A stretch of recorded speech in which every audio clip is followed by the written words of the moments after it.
La Banque de réserve d'Australie a décidé de ne pas poursuivre ses mesures de relance en laissant les taux inchangés à leur niveau actuel de 2,25%.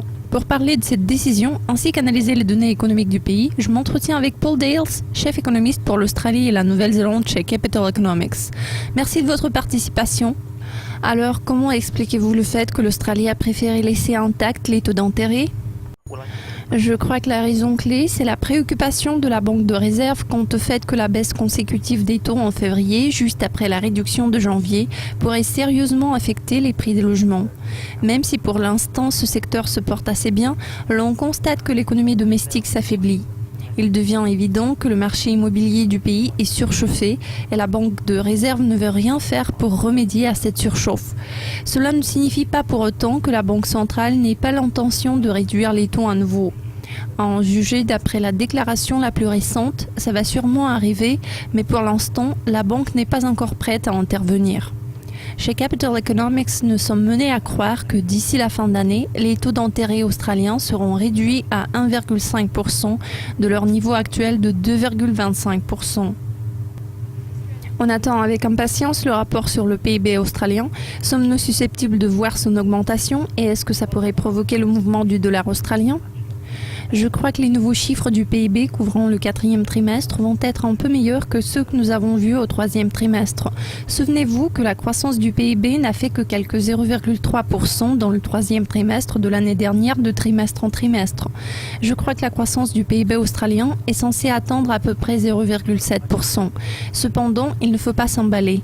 Il n'y a pas de quoi se réjouir. Il est fort probable que la croissance australienne va ralentir cette année suite à la baisse considérable sur le plan des investissements. Comme l'économie nationale a été vraiment touchée par la baisse des prix des matières premières, ça réduit les investissements et l'emploi dans d'autres secteurs, ce qui frappe l'économie dans son ensemble. Les chiffres du PIB pourraient bien donner un certain coup de pouce au dollar australien contre son rival américain. J'ai l'impression que dans l'intervalle de 6 à 12 mois, le dollar australien va reculer davantage contre le billet vert.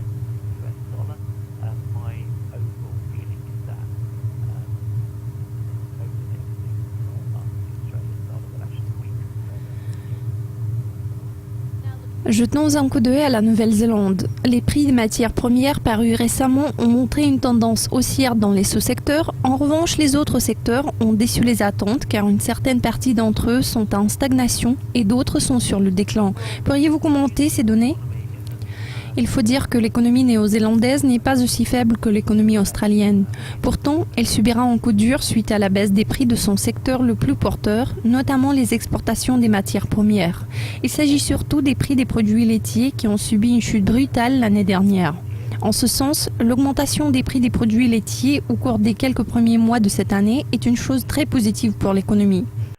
Pourtant, chaque médaille a son revers. Si on prend la peine d'analyser le moteur d'une telle progression des prix, c'est avant tout la sécheresse sur la côte Est dans l'île du Sud.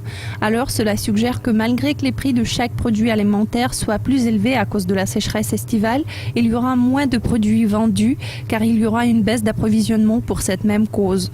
Donc, les perspectives ne sont pas si roses en réalité.